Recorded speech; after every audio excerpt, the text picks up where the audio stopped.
chiesa di San Giorgio, la basilica dei Santi Felice e Fortunato, Villa Trissino Marzotto. Questo è il menù che vi proponiamo in questa puntata specialissima di Viaggiando Viaggiando. Tutto questo e molto altro tra pochi istanti, subito dopo la sigla.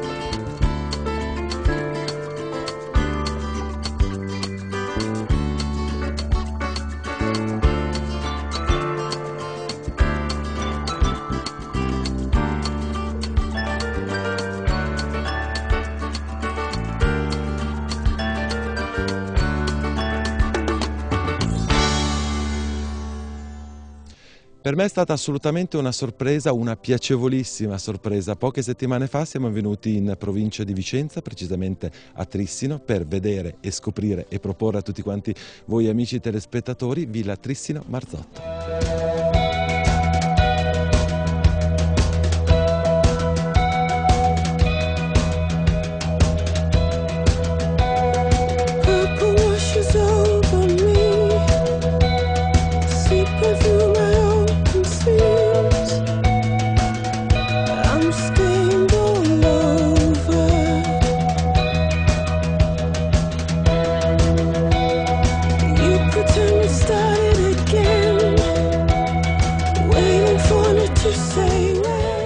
Abbiamo detto prima della sigla, oggi protagonista di questa puntata di Viaggiando Viaggiando, Villa Trissino Marzotto. Naturalmente ci troviamo a Trissino in provincia di Vicenza. Ho il piacere di avere qui a fianco a me, che mi ha accolto in questa meravigliosa dimora, la dottoressa Bona Zanuso, amministratrice della villa, al quale io chiedo subito di raccontarci un po' la storia di questa dimora, che personalmente sono rimasto piacevolmente stupito, è una meraviglia. È una sorpresa, vero? Benvenuti intanto a Villa Trissino Marzotto. Possiamo parlare di una villa veneta, ma preferirei dire un complesso monumentale. Chi arriva qua trova la villa superiore, trova la villa inferiore, trova un parco disegnato, anche quello nel Settecento, e trova un complesso di mura cinquecentesche che racchiudono 22 ettari di parco. La cosa divertente è che le mura del Cinquecento disegnano la Spagna dell'epoca, perché la famiglia Trissino, unendosi alla famiglia Borbone, come regalo fanno questo omaggio. Ecco, allora, le prime testimonianze, complesso monumentale, anche se può sembrare una cosa noiosa, lei vedrà che questo non è un posto noioso, è perché le prime testimonianze parlano di un insediamento intorno al Novecento, quindi abbiamo una fortezza, un castello. La documentazione ci racconta di questa famiglia Trixen che scende dal centro Europa, origine germanica, sono dei mercenari e quindi la costruzione della loro dimora è una fortezza. Loro eserciteranno un potere in questa zona, su questo cucuzzolo individuano il flusso dei mercanti e dei commerci che passano dall'Europa all'Italia e ovviamente vogliono gestirne il controllo. In questo modo diventeranno una famiglia molto ricca e potente. Il cognome si trasformerà in Trissino. Gian Giorgio Trissino vive qua e nel Cinquecento è il mecenate che scopre Palladio. Loro nel Cinquecento sono già una famiglia molto importante, costruiscono altre ville e in quella che adesso è Villa Cricoli Trettenero, sempre originariamente dei Trissino, scoprirà questo scalpellino, questo ragazzo molto bravo, lo individua lo riconosce come un genio, investirà su di lui, lo porterà a Roma e diventerà Palladio, quello che noi conosciamo. Quindi siamo circondati anche da delle testimonianze d'arte molto importanti. Ecco, all'inizio la famiglia costruisce un castello, il castello è molto più grande, quello che ci rimane è il maschio, cioè la torre del castello. Non abbiamo disegni, però sappiamo che sotto la dominazione veneziana i Trissino vengono lasciati come signori di quest'area, però non devono essere troppo potenti, quindi viene fatto distruggere gran parte del castello. Quello che rimane è questo. Nel Settecento invece la famiglia è molto forte, Venezia è nel momento del declino, quindi non riesce ad arginare questo contrasto e loro costruiranno l'ala settecentesca, hanno bisogno di spazi di rappresentanza e quindi di una villa molto più importante. Quindi una vera e propria trasformazione da castello a villa, e tutto questo avviene nel Settecento. Esattamente. La scalinata d'ingresso è anche questa settecentesca, il Muttoni decide di ingentilire l'ingresso del castello.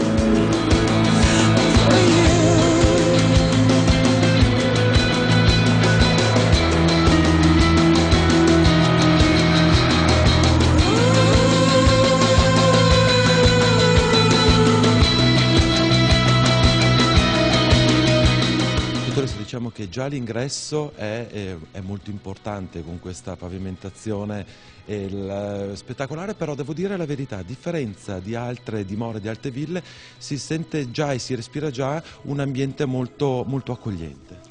Beh, diciamo che Giannino Marzotto acquista la villa all'inizio degli anni 50 e si sposa e qui decide di diciamo, far crescere, far nascere le figlie, diventa la sua casa, la sua dimora, quindi anche gli arredamenti che caratterizzano la villa sono legati al gusto suo, al gusto di sua moglie, al periodo, che quindi intorno agli anni 50, e questo dà calore, nel senso che chi viene a visitare la villa non si sente all'interno di un museo, anche se le opere d'arte che ci circondano sono importanti, ma in una casa accogliente, con lo spirito appunto di viverci, di starci bene, di sedersi su un divano e di accogliere gli ospiti e gli amici.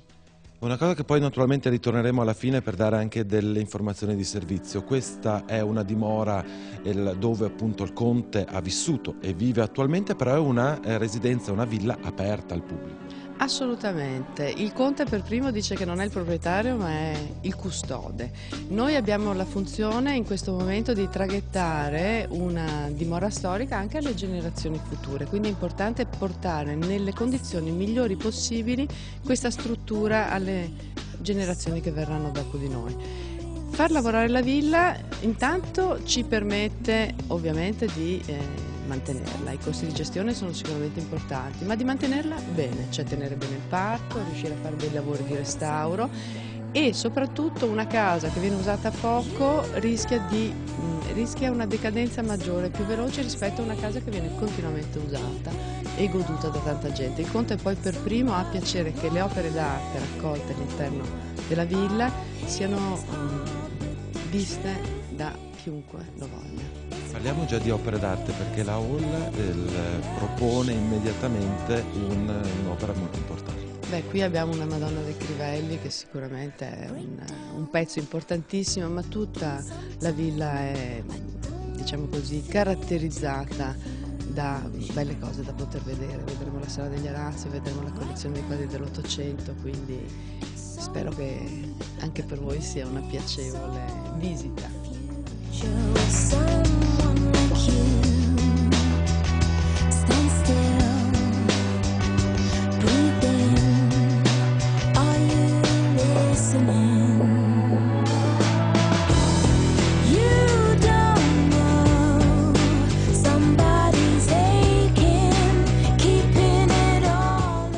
Qua siamo in sala da pranzo, come vedete accogliente anche se importante. Volevo farle vedere subito una particolarità. Qua siamo circondati anche dai falsi d'autore, ovviamente una battuta. Questo tavolo che sembra in marmo invece è in legno, ovviamente decorato come se fosse marmo, perché è talmente grande che altrimenti sarebbe stato intrasportabile. Comunque diciamo che l'arredamento è in stile impero. Abbiamo delle porcellane cinesi importanti che ovviamente gli ospiti gradiscono, il tomir. Ecco, questi centri tavola che sono un'opera d'arte, noi li lasciamo, cioè la villa non viene svuotata l'attimo in cui arrivano, diciamo, dei visitatori o c'è un evento o anche un matrimonio. Abbiamo proprio piacere che gli ospiti godano anche degli arredi completamente. E a volte, non so, viene fatta la battuta ma bisogna togliere, bisogna stare attenti eccetera. Noi siamo dell'idea che quando l'ospite sente di essere a casa sua per una giornata, per 2 giorni, quello che è, vive anche la villa con un amore che non ci ha mai creato problemi, quindi abbiamo piacere che usino tutto quello che è a disposizione della villa. Ecco, i camini sono splendidi, li accendiamo, poter cenare qui è un'esperienza sicuramente bella e più divertente quando abbiamo il conte a tavola.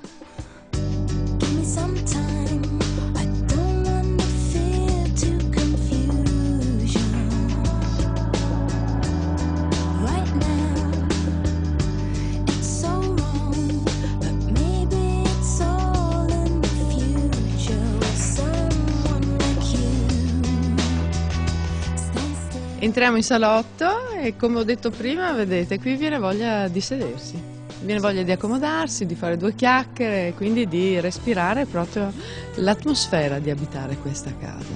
Ma proprio quella è la sensazione che si prova ad entrare in questa dimora, a differenza di molte altre dimore storiche, altre ville venete, qui si vive proprio, si percepisce proprio una casa vissuta e l'accoglienza, che è una cosa secondo me una sensazione molto bella quando si entra in una dimora come questa. Assolutamente, addirittura vedete i posaceneri, qua potete fumare, bevi un caffè e quindi diventa gradevole anche conoscere. Devo dire la verità che è la bellezza anche del mio lavoro, perché ho la possibilità di conoscere molte persone, ovviamente sia italiane che di altre nazionalità, e si crea proprio l'atmosfera di aver voglia di fare due chiacchiere, parlare della casa e io mi ritengo una privilegiata, perché come dice mio figlio, mamma, è un ufficio bellissimo. Quello assolutamente. Una cosa che mi incuriosiva molto era anche il fatto, cioè prima abbiamo detto a pranzo, nella sala da pranzo, che molto spesso si può incontrare il conte. Assolutamente, lui continua ad avere il piacere di frequentare i suoi amici, continua ad avere il piacere di conoscere persone nuove, e il suo piacere di conoscere le persone è dividere la tavola. Beh, questo è molto molto bello. Altra stanza, qui siamo in un salotto, nello studio, che tra l'altro ha una panoramica alle spalle della scrivania che è spettacolare. Beh, Giannino è un pilota, è un ex campione, devo dire, un pilota, perché continua a guidare la macchina, è giovanissimo, ha vinto 2000 miglia e molte altre competizioni. Io purtroppo di macchine non capisco niente, però parlando anche con degli amici è l'uomo che sulla base del numero di competizioni fatte è quello che ha vinto di più. Ha battuto Fangio e nomi così importanti. Adesso tecnicamente magari non le so dare delle informazioni, io sono quella che la macchina la usa, vede di che colore è, ecco, non di più. Però è stato un grandissimo campione, molta gente lo cerca anche per parlare delle sue gare e magari arrivano qua anche per vedere le targhe, per vedere, diciamo così, anche questa storia di Giannino. Veramente bello, una villa tutta da scoprire. Come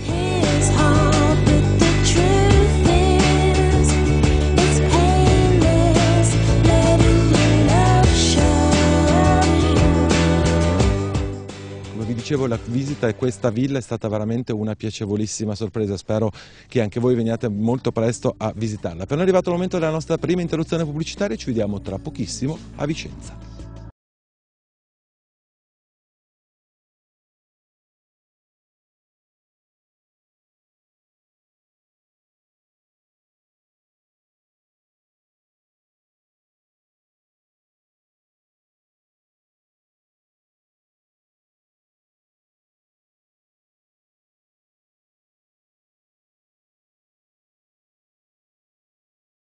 Seconda parte di Viaggiando Viaggiando, ben trovati a tutti i nostri amici viaggiatori in questa puntata specialissima, l'ultima dedicata alla provincia di Vicenza per quanto riguarda l'ultimo mese di permanenza. Andiamo a Vicenza perché è il momento di rivedere e riscoprire assieme la chiesa dedicata a San Giorgio.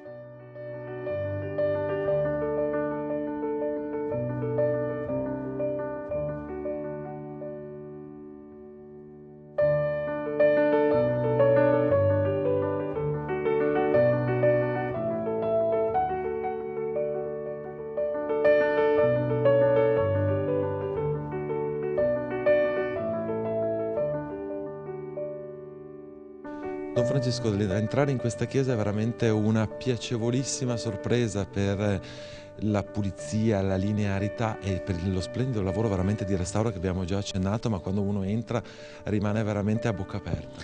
Sì, credo che questa chiesa si fa ammirare proprio per la straordinaria semplicità, diciamo, delle linee architettoniche, del tessuto murario, di tutto l'insieme. È una chiesa che è sempre aperta perché qui credo i ladri non hanno niente anche da portare via, ma che quando si arriva dentro prende immediatamente con questo profondissimo senso di spiritualità, con questa capacità che ha di raccordarsi immediatamente con una prospettiva religiosa di preghiera. Vediamo che il paramento murario è molto semplice, adesso con il restauro si evidenziano le parti, diciamo, che si sono conservate, come da questo versante, no? Questa linea con 3 fasce di mattoni che rimanda a una costruzione anteriore al 1000, e quindi adesso si vedono anche in maniera molto chiara le parti superstiti al bombardamento e la ricostruzione successivamente alla guerra. Possiamo ammirare anche questo bellissimo soffitto a capriate. Sì, diciamo nella ricostruzione si è riproposto il soffitto originario, 7 capriate in legno, e con la decorazione sovrattante sono delle tavelle decorate a rombi bianchi e rossi, come doveva essere precedentemente.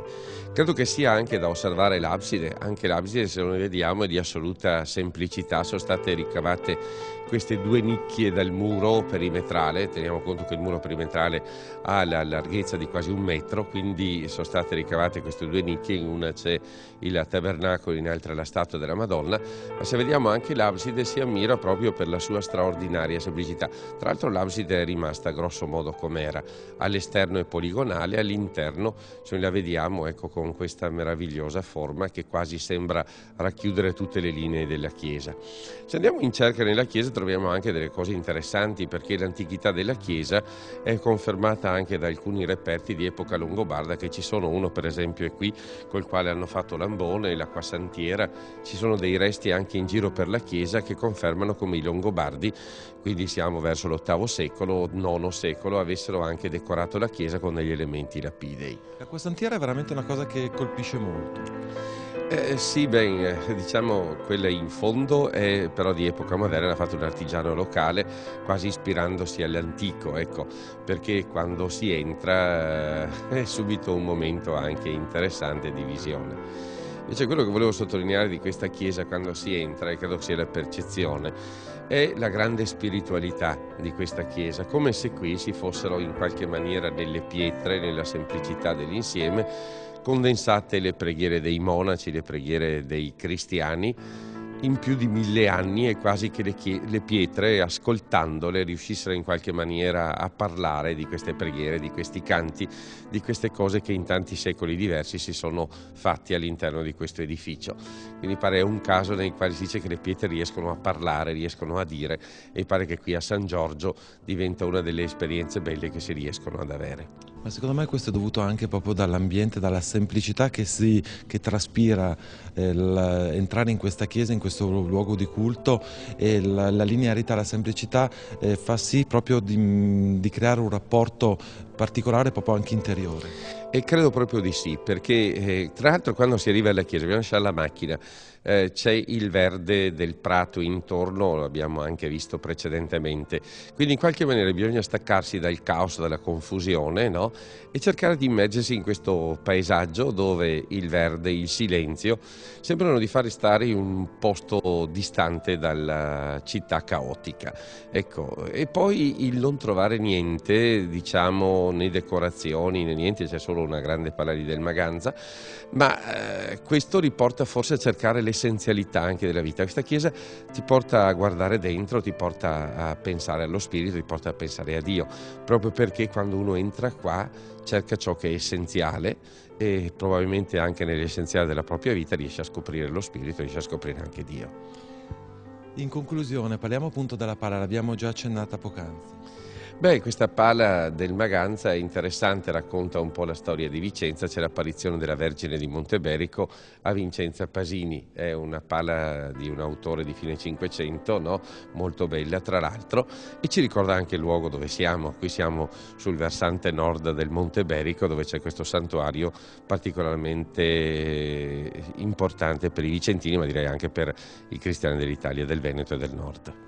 Don Francesco, siamo arrivati alle battute. Io voglio ringraziare per avermi fatto scoprire questo gioiello, proprio che tra l'altro è a 2 passi dal centro storico. Noi fra qualche istante abbiamo la nostra prima interruzione, perché poi naturalmente continuerà il nostro viaggio, andremo alla scoperta di un'altra basilica. Però io vorrei oggi approfittare di lei. Queste sono le nostre prime puntate di questo nuovo anno, di questo 2012, e un augurio a tutti i nostri telespettatori. Beh, io credo che l'augurio importante, nel 2012 tutti dicono che si presenta complicato, difficile, soprattutto nei primi mesi.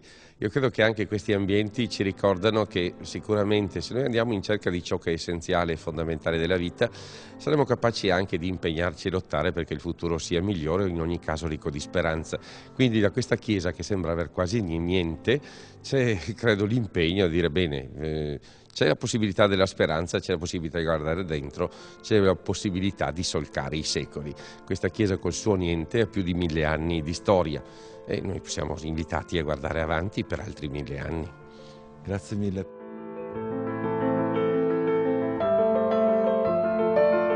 E anche per oggi siamo arrivati ormai alle battute finali. Prima però vogliamo riproporvi la visita che abbiamo fatto alla Basilica dei Santi Felice e Fortunato.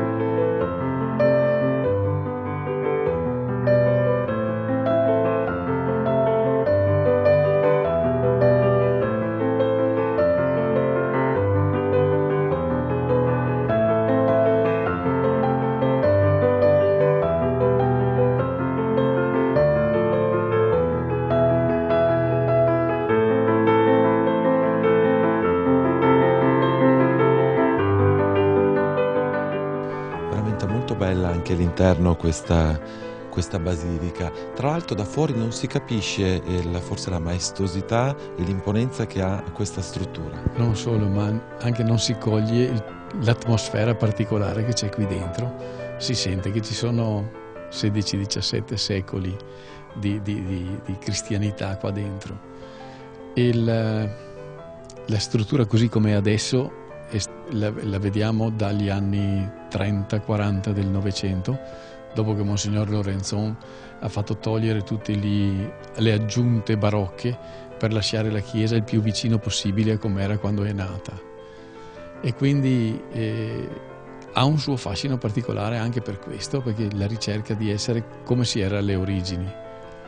Alcuni segnali sono abbastanza importanti, sono i mosaici che ci sono rimasti in misura abbastanza ampia, risalgono al V secolo d.C.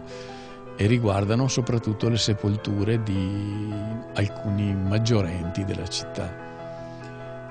Sono dello stesso tipo di quelli di Aquileia, probabilmente anche fatti dalla stessa compagnia di esecutori di Aquileia. Vediamo il soffitto a volte anche qui. Sì, sono capriate scoperte. In periodo barocco c'era un soffitto piatto, adesso avendolo scoperto si vedono le travi a vista che sono abbastanza insolite, almeno in queste dimensioni. Il finestrone è sempre stato così, non ha mai avuto un rosone particolare ed è interessantissimo vedere al tramonto, in un'ora della giornata in cui il sole che tramonta va a illuminare proprio esattamente l'altare così com'è adesso. Insomma, penso molto bello tra l'altro anche l'altare con gli affreschi sopra. Ecco, l'affresco dell'abside sono del Carpione, quindi sono del 600, ed è importante notare come la Madonna ha un suo ruolo anche all'interno di questa cosa.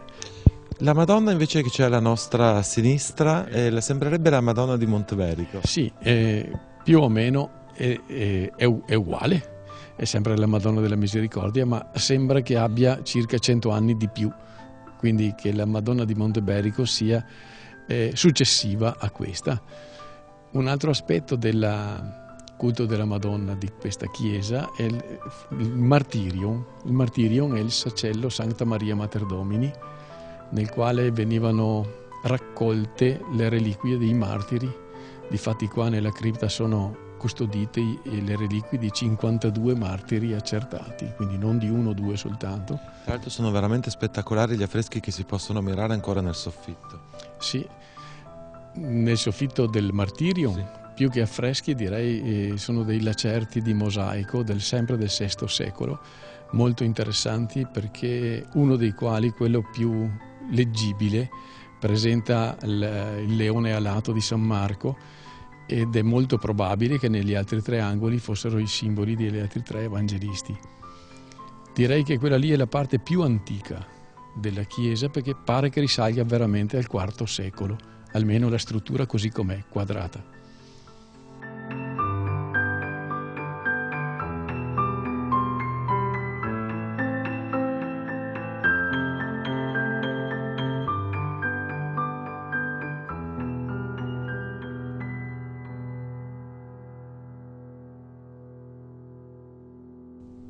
Viaggiando@telechiara.it, questo è il nostro indirizzo di posta elettronica se voi volete mettervi in contatto con noi per richiederci qualsiasi informazione oppure per darci dei suggerimenti per le prossime mete di Viaggiando Viaggiando. Voglio ricordarvi però che c'è anche la nostra nuova pagina di Facebook, Viaggiando Viaggiando, semplicissima, diventate nostri fan, potrete avere un dialogo diretto e quotidiano assieme al sottoscritto, ma potrete vedere anche una serie di gallerie fotografiche, rivedere le puntate di Viaggiando, e in più naturalmente ci saranno tutti i link di collegamenti con tutti i consorzi che in tutti questi periodi, in tutti questi anni hanno collaborato con noi. La settimana prossima ripartiremo con le puntate naturalmente inedite, come tutti gli anni nel mese invernale inizieremo a proporvi le nostre località invernali, quindi vi do appuntamento fra 7 giorni, stessa ora, stessa rete, e come di consueto viaggiate assieme a noi.